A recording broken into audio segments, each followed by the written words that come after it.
2013. Fue recibido en la Comisión de Defensa Nacional, Orden Interno, Desarrollo Alternativo y Lucha contra las Drogas el 19 de noviembre, siendo el dictamen aprobado por dicha comisión en sesión realizada el día de hoy, jueves 21 de noviembre de 2013. La Constitución Política del Perú dispone en su artículo 102, numeral 8, que constituye una atribución del Congreso de la República prestar consentimiento para el ingreso de las tropas extranjeras en el territorio de la República, siempre que no afecte en forma alguna la soberanía nacional, lo cual está debidamente especificado en la iniciativa legislativa. Este proyecto del Ejecutivo, de conformidad con lo establecido en el Decreto Legislativo 1134, que aprueba la Ley de Organización y Funciones del Ministerio de Defensa, que dispone como una de sus funciones el promover el fortalecimiento de las relaciones internacionales en materia de seguridad y defensa nacional, en coordinación con el Ministerio de Relaciones Exteriores, participando en actividades regionales, continentales y mundiales, considera además, como parte de las funciones de dicho sector, el proponer ante el Consejo de Ministros el ingreso de personal militar con armas de guerra. El reglamento del Congreso y la Ley 27856 disponen que el ingreso de tropas extranjeras al territorio de la República debe especificar los motivos, la relación de tropas y equipos transeúntes, así como el tiempo que permanecerán en el territorio peruano. Información que se encuentra debidamente acreditada en la iniciativa del Poder Ejecutivo. El reglamento de visitas y permanencias de buques de guerra extranjeras a puertos nacionales y tránsito por aguas bajo el dominio marítimo del Perú señala en su artículo 17 que el ingreso de los buques de guerra extranjeros es autorizado por el Congreso de la República mediante resolución legislativa, previo dictamen de la Comisión de Defensa Nacional a solicitud del Presidente de la República, con el voto aprobatorio del Consejo de Ministros. Esta autorización procede siempre que no afecte la soberanía e integridad territorial ni constituya instalación de bases militares.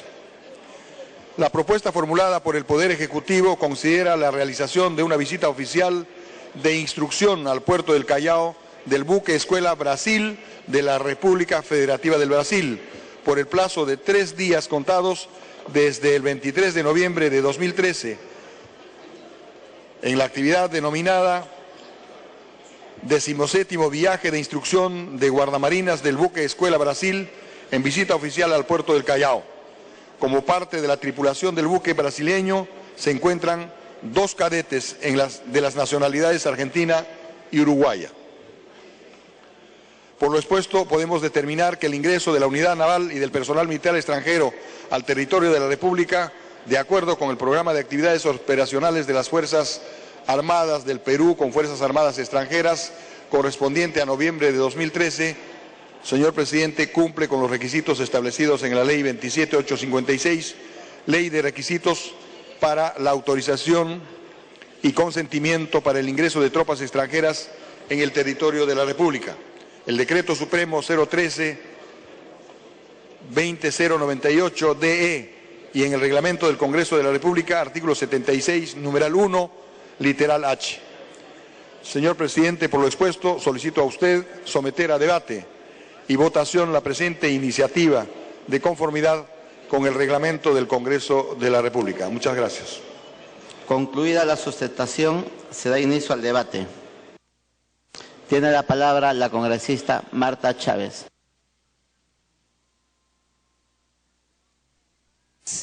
Solamente una inquietud que de repente me la puede absolver el presidente de la Comisión de Defensa, porque me llama la atención.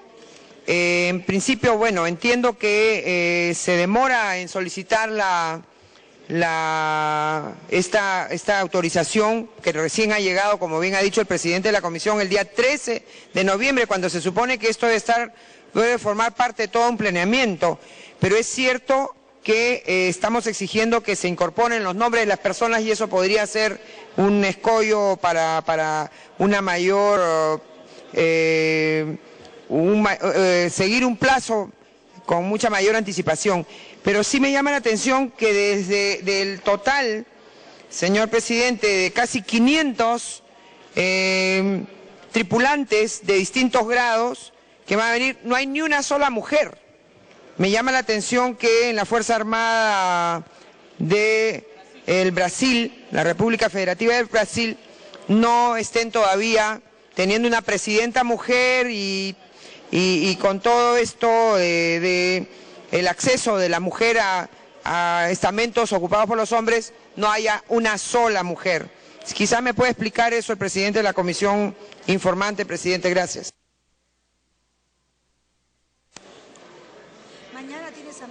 Habiendo concluido el rol de oradores, finalmente tiene la palabra el congresista Carrillo Cabrera.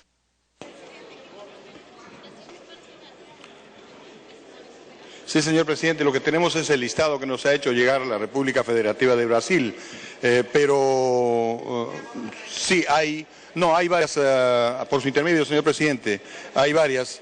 Elisángela Díaz de Almeida, Alexandra Magali, Liana Arquino, sí, estoy solamente leyendo algunas que he encontrado en este momento, pero sí hay varios casos, señor presidente.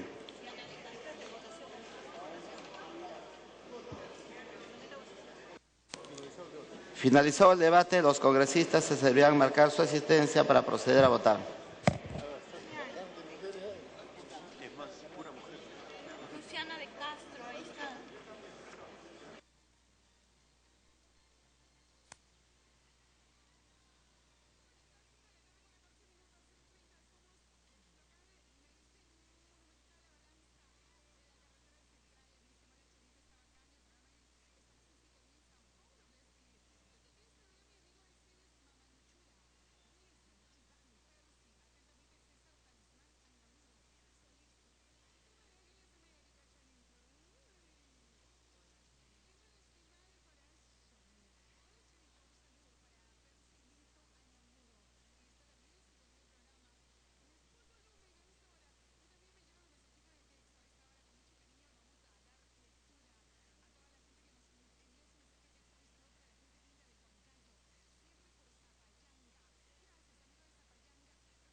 Bien, en este momento los congresistas de la República que se encuentran presentes en el hemiciclo de sesiones en la sesión plenaria proceden a registrar su asistencia para luego proceder a votar el proyecto de resolución legislativa que autoriza el ingreso de una unidad naval y de personal militar extranjero, en este caso del Brasil, al territorio de la República de acuerdo al programa de actividades operacionales de las Fuerzas Armadas de Perú con las Fuerzas Armadas extranjeras correspondiente al mes de noviembre de 2013. Asistencia cerrada.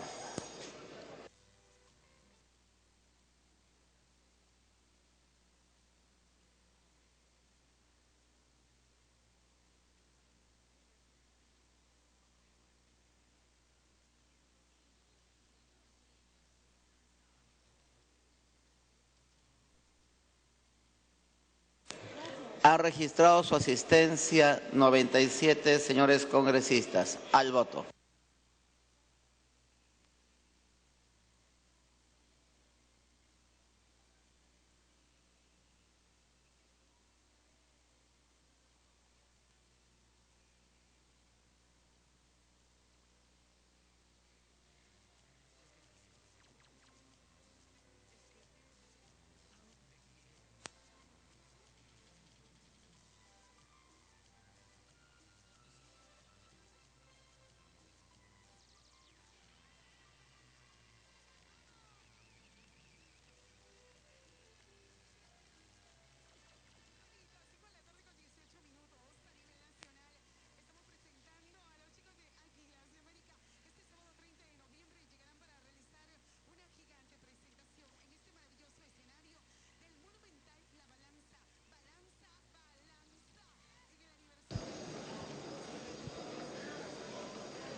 Bien, con la asistencia de 97 congresistas de la República presentes en el hemiciclo de sesiones, se procede a votar el proyecto de resolución legislativa que autoriza el ingreso de una unidad naval y de personal militar extranjero al territorio de la República, de acuerdo al programa de actividades operacionales de las Fuerzas Armadas de Perú con las Fuerzas Armadas extranjeras correspondiente al mes de noviembre de 2013.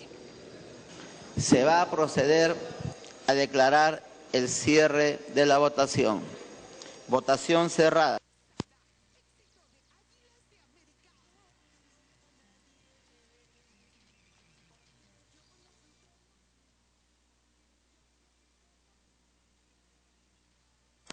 Han votado a favor 96 congresistas, 0 en contra, 0 abstenciones más. Congresista Cárdenas, verde. Reinaga, verde. Medina, verde. Aguinaga, verde. Esperanza. Salazar, verde. Resultado final. Congresista Guevara, verde. 102 a favor, 0 en contra, 0 abstenciones. Ha sido aprobado el texto sustitutorio del proyecto de resolución legislativa 2909. De conformidad con el penúltimo párrafo del artículo 78 del reglamento del Congreso, el proyecto de resolución legislativa aprobado no requiere de segunda votación. Se solicita la dispensa del trámite de sanción del acta para ejecutar lo aprobado hasta el momento. Los que estén a favor, sírvanse a expresarlo levantando la mano. Los que estén en contra, los que se abstengan. Aprobado. Siguiente proyecto. De la Comisión de Justicia, proyectos pendientes de segunda votación. Proyecto de ley 1311, 2285, 2365 y 2571. Propone crear el registro de deudores de reparaciones civiles por delitos de agravio del Estado, REDE. Se deja constancia el voto verde del congresista Hacha en la votación anterior. De conformidad con la parte pertinente del artículo 78 del reglamento del Congreso, se inicia el debate para la segunda votación del texto sustitutorio presentado por la Comisión de Justicia, recaído en los proyectos de ley 1311, 2285, 2365 y 2571. aprobado en la sesión del 31 de octubre del 2013, por el que se propone crear el registro de deudores de reparaciones civiles por delitos en agravio del Estado. Tiene la palabra el congresista Eguren, presidente de la Comisión de Justicia, hasta por 10 minutos. Gracias, presidente. Presidente, cuando se debatió este dictamen de manera intensa en anterior sesión, se logró una votación importante. Incluso hubo cierta presión para que solicite la exoneración de la segunda votación. Pero decidimos no hacerlo, porque, como lo señalamos en ese momento, una norma de esa naturaleza merece y requiere que sea aprobada por unanimidad y que sea un mensaje claro del Congreso para fijar posición, por un lado en la lucha contra la corrupción, por otro lado en crear una cultura de pago y en tercer lugar para que las reparaciones civiles, señor presidente, se cumplan dentro de un mandato judicial, dentro de una sentencia por la comisión de delitos. O sea, no estamos hablando de angelitos, sino de delincuentes que han sido sancionados con sentencias consentidas y ejecutoriadas. Sin embargo, surgieron algunas dudas y algunas propuestas que en su momento dijimos que nos parecía interesante, señor presidente, pero que no las habíamos analizado y no las habíamos estudiado. Entre la primera votación y esta segunda, señor presidente, estamos planteando unos cambios porque hemos recogido esas propuestas que, como lo dijimos, nos parecían interesantes. Se señaló, por ejemplo, que podría ser inconstitucional y podría darse un trato discriminatorio si se insiste en que aquellos que le deben al Estado tengan ciertos impedimentos al ingresar a registro, pero los que deben a particulares que no tengan el mismo tratamiento, ¿no? Siendo ambos delitos, siendo ambos deudores de reparaciones civiles y siendo finalmente los bienes jurídicos protegidos o tutelados, si bien es cierto, diferentes, no menos importantes uno que otros. Y en consecuencia, si queremos forzar el cumplimiento de las sentencias y las reparaciones civiles, las consecuencias del incumplimiento deberían ser similares. Entonces, como pueden ver en el texto sustitutorio, señora presidenta, estamos recogiendo ese planteamiento que lo hicieron básicamente el congresista Mulder y de la bancada fujimorista. También se dijo, señor presidente, y esto desde el congresista Bedoya y algunos congresistas más, el caso, por ejemplo, de las pensiones. Hay exfuncionarios públicos y también privados que han cometido delitos, que tienen una reparación civil, que no la pagan y sin embargo reciben puntualmente pensiones del Estado. En consecuencia, ahí también debería ejercerse una presión a través de registro para que haya el descuento permitido por ley de acuerdo al Código Civil, para que de esas pensiones que reciben del Estado, siendo deudores del Estado, se les vayan descontando. Pero no necesariamente, pero en todo caso es un mecanismo para que el Estado cumpla con su función tuitiva de velar por los recursos públicos. Después, señora presidenta, hay algunas modificaciones menos sustantivas, pero sí formales. Por ejemplo, se señalaba que este registro tenía que estar o iba a estar en el Ministerio de Justicia.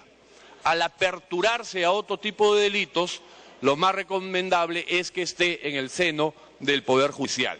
Y esa modificación también se ha planteado. Y finalmente, para evitar también algunas especulaciones que surgieron al final del debate, incluso al final de la votación, si requería o no una votación calificada, hemos preferido tener absoluta claridad y hemos planteado vía disposiciones transitorias modificaciones a la ley orgánica de elecciones, a la ley orgánica de gobiernos regionales, a la ley orgánica de gobiernos locales, para que quede preciso como un impedimento el estar inscrito en el registro señalado. Con eso, señora presidenta, vamos a tener una norma, creo, mucho más clara, más contundente, más homogénea, que involucra no solo a los deudores por delitos en agravio del Estado, sino en general. Con esto, señora presidenta, y seguramente después del debate que se pueda producir, para que se pueda someter a votación cuando lo vea por conveniente. Gracias, congresista. Tiene la palabra la congresista Marta Chávez por una cuestión de orden. Señora presidenta, lamento que se esté vulnerando no solamente el artículo 106 de la Constitución, sino el artículo 81, inciso B del reglamento del Congreso.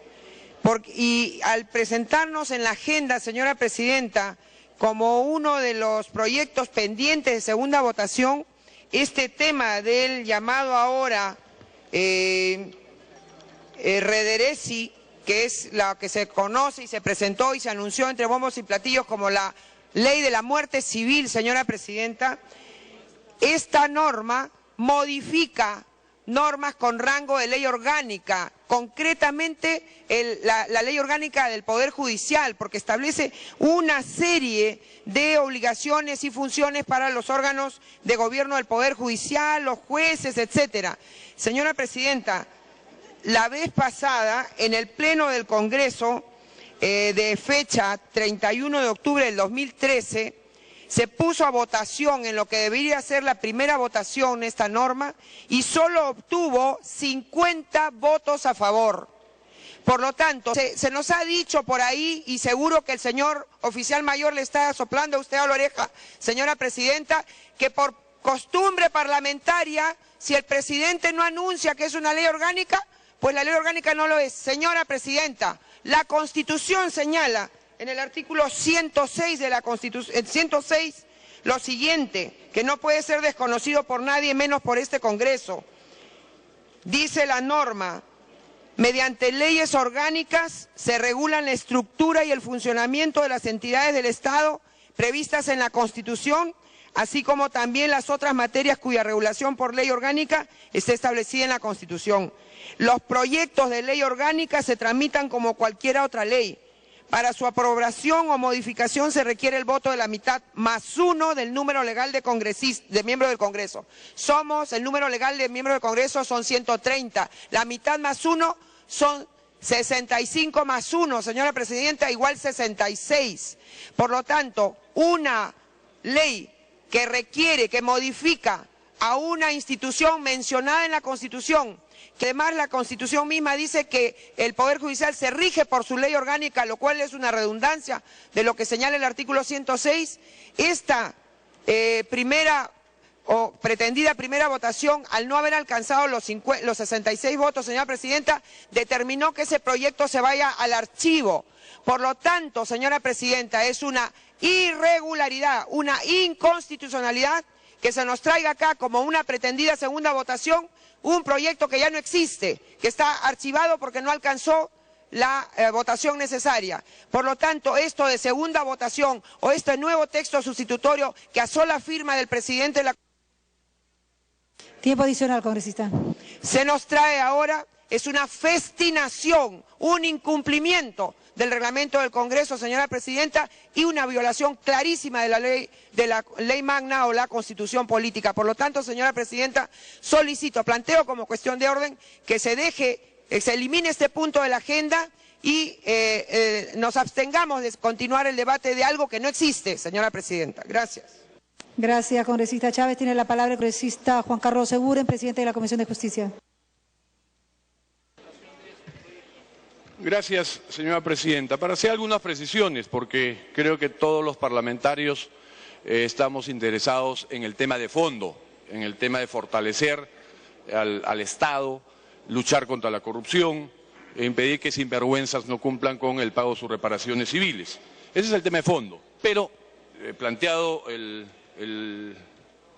tema formal a través de la congresista Chávez, solo tengo que señalar que los proyectos no fueron planteados para hacer modificaciones de leyes orgánicas.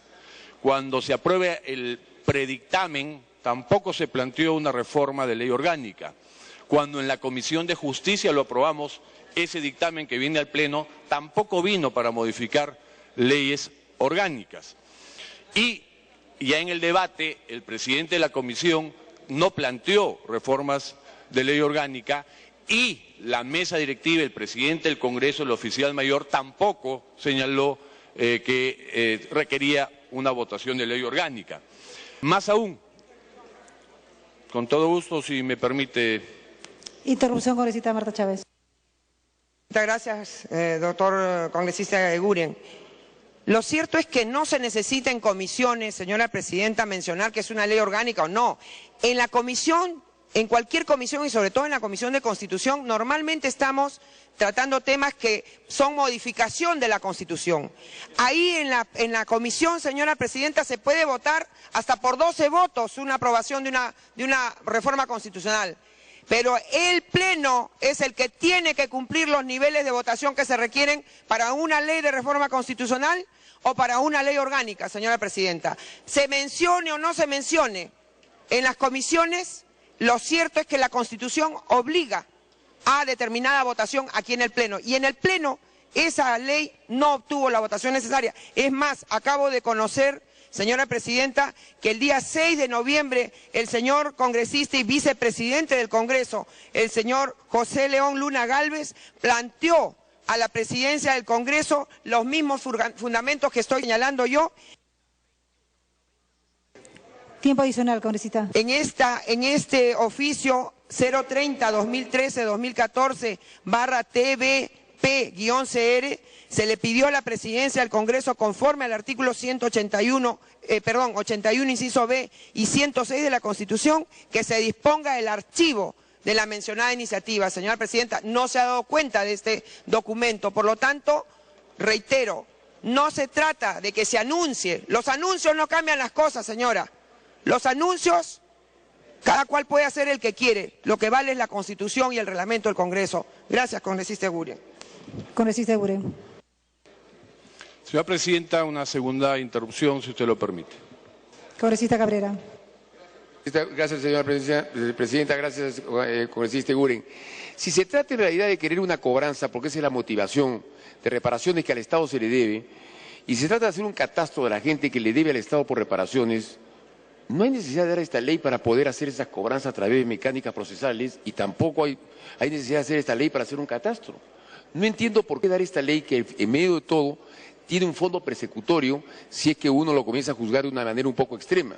Entonces yo creo que en realidad si el Estado lo que pretende es cobrar aquello que le deben, tiene los mecanismos tanto para hacer un catastro como para hacer las cobranzas de la mejor manera posible y poder tener la contundencia para poder reparar ese dinero, por un lado. Y por otro lado, si se trata que no participen en la administración pública, no digo en el caso, lógicamente, de los puestos electorales, sencillamente puede haber también una lista por la cual una persona que le debe por reparaciones civiles al Estado no puede ingresar a la administración pública.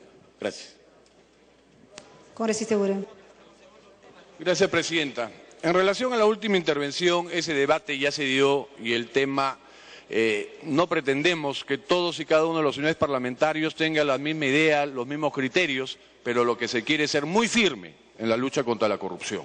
Y corrupción también es meterle cabeza al Estado y no pagar sus reparaciones civiles. Pero en todo caso eso ya quedará, señor presidente, en el criterio de cada uno de los congresistas y su nivel de valoración de los temas de corrupción y su compromiso con el tema de corrupción, siendo plurales, cada quien responderá, señor presidente, a su conciencia y a sus electores. Pero este tema ya se debatió, señora presidenta.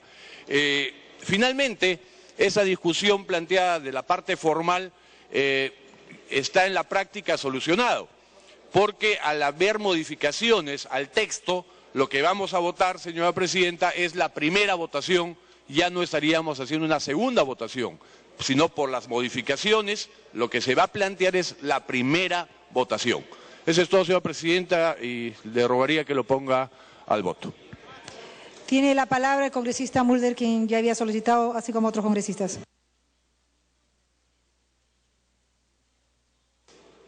Presidenta, me solicita una interrupción la congresista Marta Chávez. Congresista Chávez. Presidenta, gracias, congresista Mulder. El tema no es que ahora arreglemos y que ya no es segunda votación, sino primera. que se vuelva a presentar el proyecto con los avances que ya se han hecho.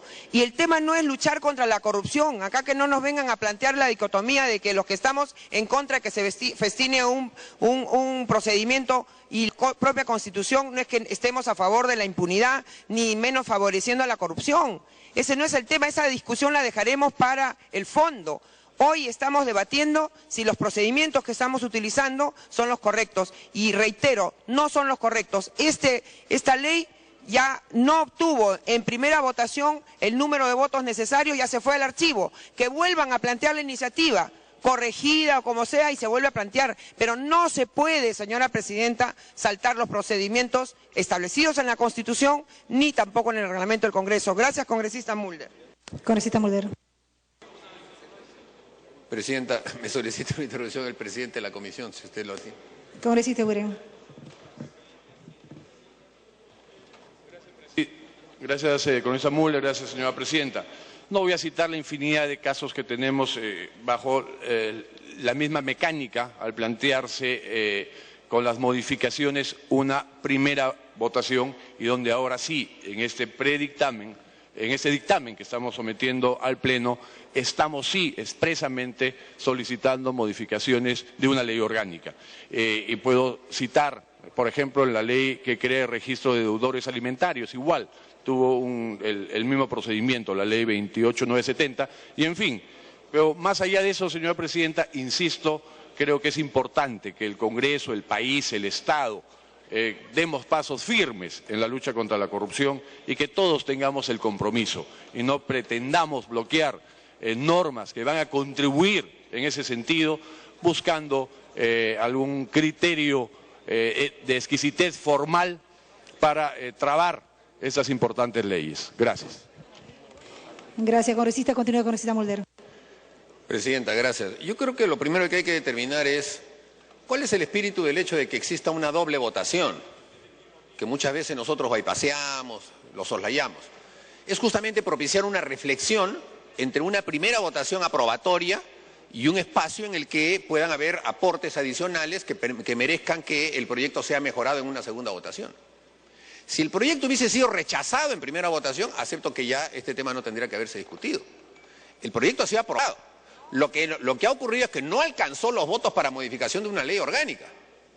Pero eso es distinto, porque todavía no ha salido del ámbito congresal. Sigue estando en el ámbito congresal, pero sí tuvo una aprobación. La discusión será si modifica o no modifica leyes orgánicas. Eso es otro tema, pero no ha sido rechazado el proyecto. Por lo tanto, la primera votación como primera votación, que es provisional, que es simplemente un paso para hacer una segunda discusión después, sí le ha dado validez para que continúe. Y en ese interín, el presidente de la comisión acepta propuestas del debate, que no las aceptó antes de la primera votación, pero no hay ningún impedimento, acepta propuestas del debate y esas propuestas modifican leyes orgánicas. Y entonces las incorpora a este texto y se convierte en una primera votación de nuevo, porque justamente está propiciando la modificación de leyes orgánicas. Entonces tendría hoy sí que alcanzar el requisito de la votación calificada para modificar leyes orgánicas. Y yo considero ahora, Presidenta, que efectivamente, como dice el presidente de la Comisión, son temas que el reglamento permite y no prohíbe. Y son temas en los que no existe una reglamentación absolutamente definida. Pero yo sí creo que el proyecto fue aprobado, aunque no hubiese alcanzado la votación de ley orgánica. Pero el tema de fondo, que es lo que nosotros tenemos que buscar, es si es conveniente o no es conveniente para el país y la salud del Estado peruano. Y nosotros consideramos que sí, Presidenta. Porque consideramos que es necesario que la sociedad pueda saber a través de un registro quiénes son las personas que deben reparaciones civiles. Y consideramos que es absolutamente imprescindible también que el Estado no contrate ni acceda con personas que tienen justamente deudas con el mismo Estado o con particulares por sentencias ejecutoriadas.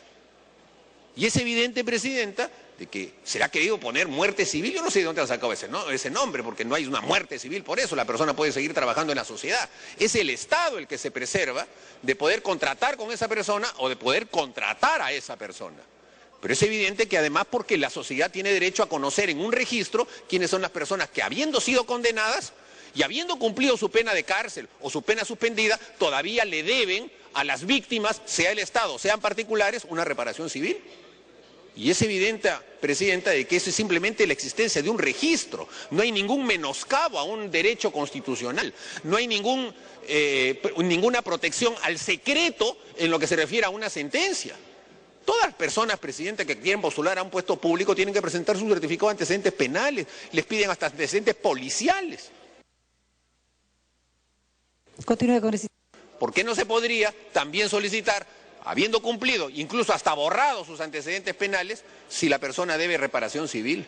A mí me parece que es un tema absolutamente sustantivo y ese debe ser el objetivo. Y yo creo que nosotros tenemos que facilitar nuestras leyes de carácter procesal para que podamos conseguir con el objetivo. De manera que yo saludo que el presidente de la Comisión haya recogido la amplitud con la que se tiene que crear este registro a efectos de evitar incurrir en una supuesta inconstitucionalidad que bien había señalado el congresista Bedoya en su intervención, en el sentido de que solo algunos podían tener una restricción por un mismo hecho y otros no. Aquí evidentemente ya por el mismo hecho cualquier persona tendría una restricción de contratar o de acceder a una función pública dentro del Estado. Y consideramos en ese sentido que es saludable y creemos, Presidenta, que debe merecer el voto de la mayoría de las bancadas porque no hay impedimento para nada, está en favor de la transparencia que se debe tener para el registro de las personas y está en favor de que el Estado pueda depurar el ingreso de las personas que tienen este tipo de condena. Gracias, Presidente. Gracias, congresista. Tiene la palabra la congresista Natalie Condori. Gracias, Presidenta. Por su intermedio, solicitar al presidente de la Comisión de Justicia y Derechos Humanos la acumulación del proyecto de ley 91 del año 2011, que es de mi autoría y que modifica los artículos 32, 36 y 80 del Código Penal. Presidenta, yo saludo esta iniciativa porque va a permitir transparentar, sobre todo con la creación de este registro de deudores de reparaciones civiles, a todas aquellas personas que están en deuda y que de una u otra forma han delinquido y han atentado también no solamente contra la moral y la economía de nuestro país. Muchísimas gracias, Presidenta. Gracias, congresista. Tiene la palabra el congresista Mesías. Congresista Mesías Guevara. Gracias, Presidenta, colegas congresistas. Este proyecto de ley que hoy viene a través de la Comisión de Justicia, consideramos que en el fondo recoge el sentimiento nacional. Consideramos que en el fondo reconoce y recoge lo que el pueblo peruano quiere de su Congreso de la República. El pueblo requiere que el Congreso de la República camine y también escuche lo que ellos están clamando a nivel nacional. ¿Qué es lo que quiere el pueblo fundamentalmente? Quiere dos cosas que ha priorizado. El primero es el tema de la lucha o garantizar la seguridad ciudadana. Y en segundo lugar, que se establezca una lucha frontal contra la corrupción. Y aquí el Congreso de la República tiene la gran oportunidad de precisamente estar en sintonía con el pueblo peruano.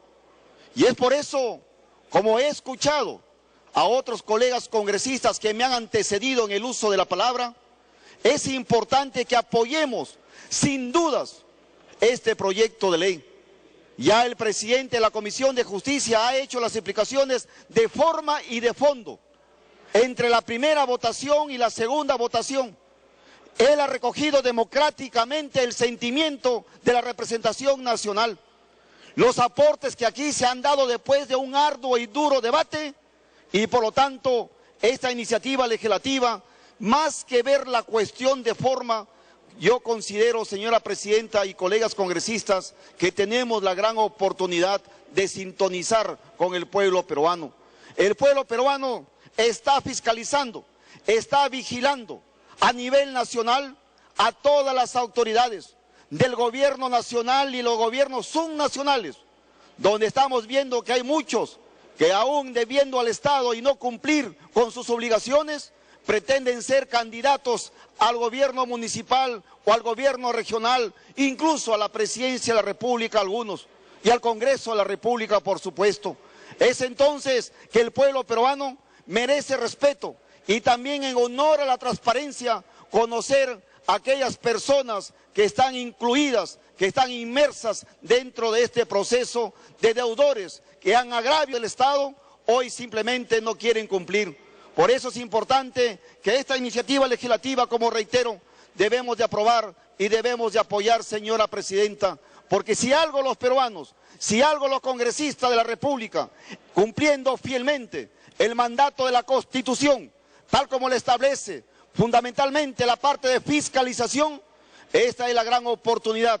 Por eso, de manera democrática, invoco a toda la representación nacional y a todas las bancadas que este proyecto de ley debería o termine, congresista.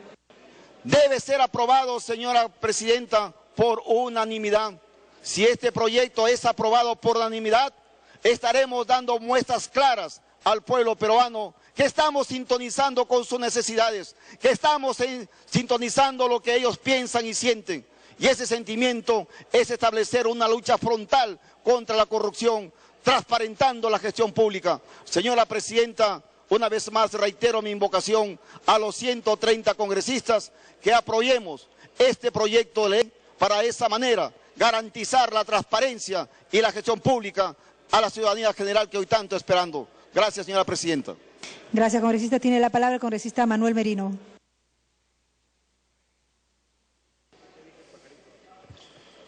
Así es, presidenta. En esta oportunidad, sesionando aquí en el Parlamento Nacional, creo que debemos ir a algunas reflexiones que son sumamente importantes. Y quizás es parte de los discursos que hemos dado el día de ayer con la presencia del nuevo presidente del Consejo de Ministros. Y es la lucha frontal contra la corrupción y la seguridad ciudadana. Aquellos que venimos del interior del país y que vivimos en carne propia lo que viene aconteciendo tanto en los gobiernos locales, provinciales, distritales y gobiernos regionales, sabemos perfectamente la importancia que tiene este dictamen de la Comisión de Justicia, que es justamente crear el registro de deudores de reparaciones civiles. ¿Por qué es sumamente importante? Porque esto va a permitir, en primer lugar, no solamente no permitir que candidateen personas que tienen deudas pendientes o personas que de una u otra manera han cometido delitos y han sido sancionados, sino que también va a permitir mediáticamente en el tema de contrataciones con el Estado para poder ir haciendo una limpieza, para poder ir transparentando y fortaleciendo el régimen democrático y las instituciones que son sumamente fundamentales. Es por eso, señora presidenta, que nosotros como miembros de Acción Popular Frente Amplio respaldamos plenamente esta iniciativa legislativa y lógicamente llamamos a la reflexión al Parlamento Nacional porque hay modificaciones de ley orgánica, necesitamos una votación calificada. Y esta votación calificada significa llegar a consensos, llegar a poder unir esfuerzos y definitivamente en buena hora si lo sacamos por unanimidad, pero más que lo saquemos por unanimidad es que tengamos la mayoría calificada que permita aprobar en primera votación este importante proyecto que ha sido muy bien expuesto por el presidente de la Comisión. El Pleno es el soberano, el Pleno es el que determina y creo que estamos en una gran oportunidad, más aún porque la concurrencia el día de hoy no es una concurrencia masiva. Eso significa que los grupos políticos el día de hoy tenemos que actuar con madurez política. No nos pongamos a pensar en el primo, el hermano, en el amigo. Pensemos fundamentalmente en el país.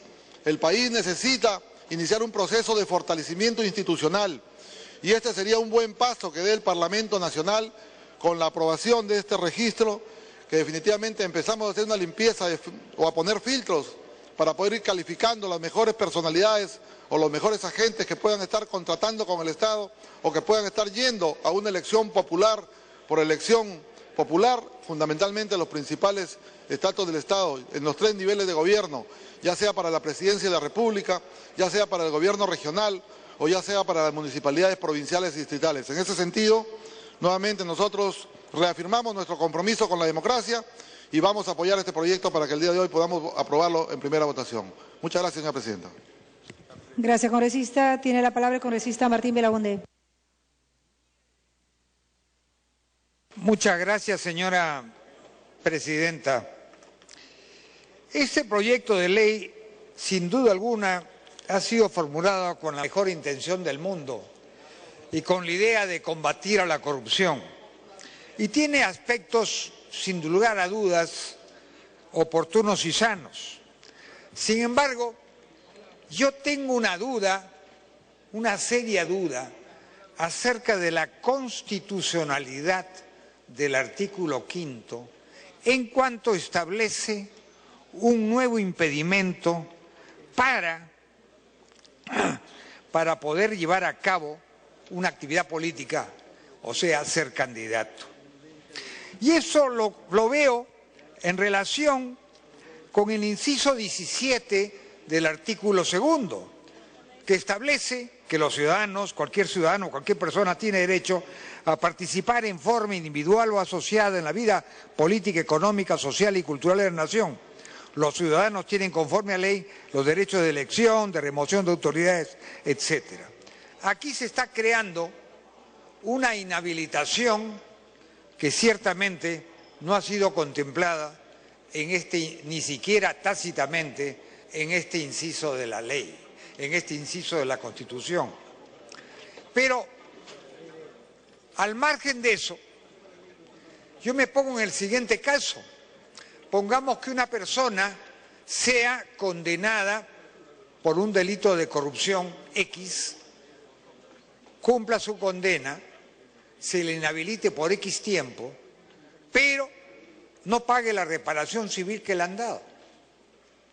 Esa persona condenada en esa forma estaría comprendida en este artículo 5 cuando se le estaría estableciendo una nueva sanción en contra del principio fundamental que nadie puede ser sancionado 2 veces por un mismo hecho. Entonces, hay aquí algo que puede ser considerado como un abuso o como una desproporción. Pero al margen de eso, que es una obsesión real y que puede llevar a una inconstitucionalidad específica de este artículo, habría que preguntarse lo siguiente. Este artículo en su redacción original, tal como fue aprobado en primera votación, al establecer una nueva inhabilitación electoral, ya estaba modificando implícita, pero realmente, la ley orgánica de elecciones. Y resulta obvio que para modificar una ley orgánica se debe obtener la misma votación que la ley exige para las leyes orgánicas. Y hasta donde tengo entendido, esta ley solo fue aprobada en primera votación por 55 votos. Hubiera requerido una aprobación no menor de 66 votos. Pues bien, ahora estamos en la segunda votación. Continúe, congresista. Como se han percatado de que esto implica necesariamente una modificación de la ley orgánica de elecciones, entre otras cosas, lo han dicho así, en la tercera disposición complementaria modificatoria. Entonces yo me pregunto, ¿cómo vamos a modificar una ley orgánica con una votación inferior a la votación que señala la Constitución para las leyes orgánicas, cuando la primera votación de esta ley fue solo de 55? Entonces hay aquí un pequeño intríngulis, y yo sugiero que aquí haya un cuarto intermedio para resolver este intríngulis. Claro, nosotros podríamos decir, se aprobó por 55 votos en la primera votación, y este problema se arregla aprobándolo, si es que se llegue a esa votación, a 66 votos en la segunda votación. Pero el hecho es que la primera votación ya de por sí no era la correcta. Aquí podría haber un problema de nulidad de la ley. Entonces, frente a esta situación, yo creo que no debemos apresurarnos y debemos buscar una solución legal para asegurarnos que esta ley, que puede ser o no aprobada en segunda votación, para que concluya, congresista. Ese defecto de origen que la puede hacer inválida e ilegal y podría originar cualquier tipo de problemas llegado el momento de una elección. Gracias, señora presidenta. Gracias, congresista. Tiene la palabra el congresista Heriberto Benítez. Gracias, presidenta. Efectivamente, presidenta, en la última sesión, luego que se llevó a cabo esta votación, nosotros planteamos una cuestión de orden porque estábamos advirtiendo que esta norma modificaba una ley orgánica. Asimismo, señora presidenta, yo comprendo que en el tema de fondo podemos estar de acuerdo, que es necesario crear este registro para que las personas cumplan con pagar su reparación civil y de lo contrario tienen que ser sancionadas. Pero en el aspecto formal también hay algo importante, presidenta, porque todos los congresistas sabemos perfectamente que si una norma no alcanza la votación requerida, se va al archivo. Y esta norma que se sometió al voto ya decía en uno de sus artículos que había un impedimento para postular a un cargo de elección pública. Ya lo decía, señora presidenta. Es más, hoy día el congresista Mauricio Mulder, al momento de sustentar su intervención, ha dicho que en el nuevo texto que trae el presidente de la comisión se incorpora modificaciones a la ley orgánica y que eso sí se puede hacer. Pero el problema es que no solo se incorpora, sino que ya estaba incorporado en el texto que se aprobó. Una simple lectura del proyecto de ley aprobado establecía que están impedidos de postular a cargos de elección popular las personas que se encuentran en el registro. Y eso ya implicaba una modificación de la ley orgánica. O sea, el tema era clarísimo. Aquí creo que lo primero que hay que resolver es si la votación de la semana pasada vale o no vale, o de la antepasada. Si hubo que presentar una reconsideración o no para poder actualizar el proyecto.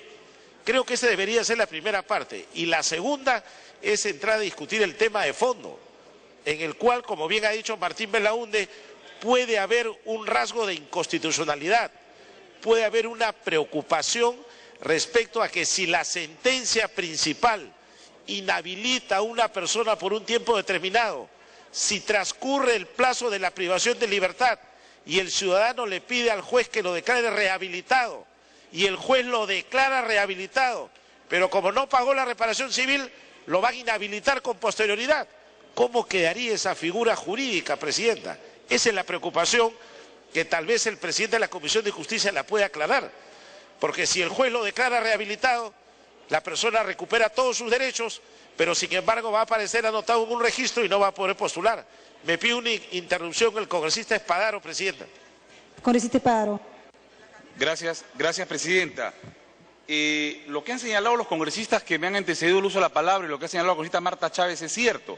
El día 31 de octubre nos sale un texto sustitutorio, texto aprobado, proyecto de ley pendiente de segunda votación, y en su artículo 5º establece justamente las modificaciones a la ley orgánica de elecciones. Y esta es la votación. En la agenda del día de hoy, señora presidenta, que ha sido aprobada por el Consejo Directivo, establece también en la página 20, pendientes de segunda votación, número 3, los proyectos 13, 11 y siguientes. Cuando el señor relator da cuenta del siguiente proyecto, nos dice, y que está en la transcripción y que pediría que en todo caso revise el oficial mayor, también pendiente de segunda votación. Por tanto, señora presidenta, lo que estamos haciendo sería absolutamente inválido. Muchas gracias. Gracias, congresista. Continúa el congresista Benítez. Presidenta, entonces debe quedar claro que debemos adoptar medidas para que todas las personas cumplan con el pago de la reparación civil. En eso estamos de acuerdo, porque podemos observar que hay muchas que han sido condenadas a graves delitos de corrupción y hasta el día de hoy no han pagado un sol, señora presidenta. Para que concluya, congresista. Gracias, presidenta. No pagan. Hay muchos hoy en día, y si le pedimos un informe al Ministerio de Justicia, le aseguro que hay muchas personas condenadas por corrupción que están en la cárcel, que no han pagado un sol. Hay otras que ya lograron su libertad y tampoco pagan un sol. Y deben millones de soles, señora presidenta. Entonces es cierto que hay que hacer algo para que esas personas paguen, para que esas personas cumplan con abonar la reparación civil por el daño que causaron, por el grave delito que cometieron y más aún, porque es más grave, cuando lo cometen ocupando cargos de altos funcionarios de la República, porque ahí hay mayor responsabilidad, porque han engañado al elector, han hecho que confíe en sus votos y después se han robado el dinero del Estado, se han robado el tesoro del Estado, han engañado a su elector y se han enriquecido ilícitamente. Entonces esas personas tienen que pagar y ese mecanismo de cobro hay que encontrarlo. En eso estoy totalmente de acuerdo, Presidenta. Para que termine, congresista. Gracias, Presidenta. Pero lo que no tengo todavía claro es si ese registro que se va a abrir, donde se pueden anotar a los deudores, donde puede estar publicado en las páginas web, donde puede acceder el Jurado Nacional de Elecciones, donde los partidos políticos también tendrían que acceder, donde debe evaluarse las candidaturas, no sé si eso puede interpretarse como una nueva inhabilitación, lo cual sí podría ser inconstitucional, como bien lo ha dicho el congresista Martín Belaúnde.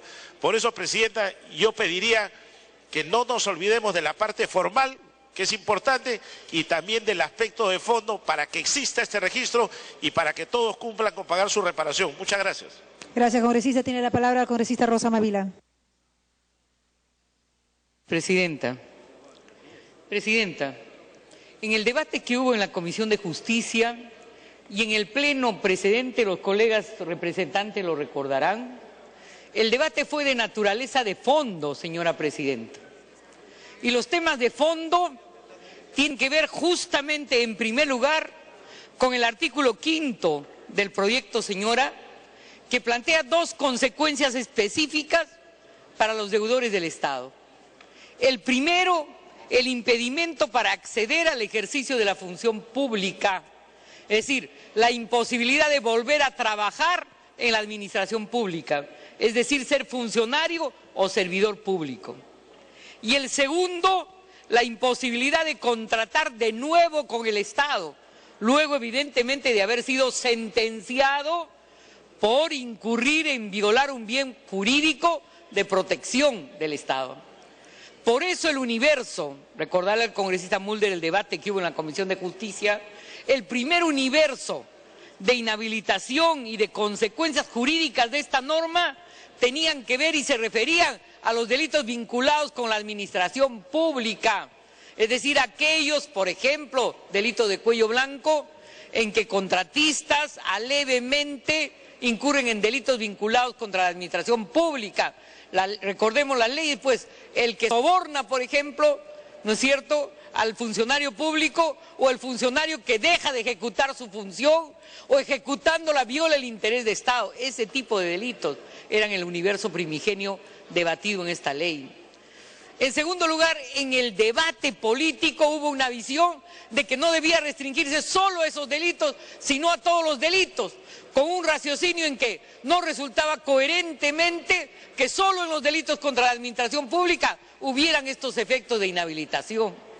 Y hoy día a mí me extraña el argumento de un colega en el que se dice que esta consecuencia derivada del delito sería inconstitucional, porque si no todas las ocurrencias derivadas del delito que implican inhabilitación y sobre las cuales hay múltiples en el catálogo contenido en el ordenamiento penal, tendrían una naturaleza inconstitucional.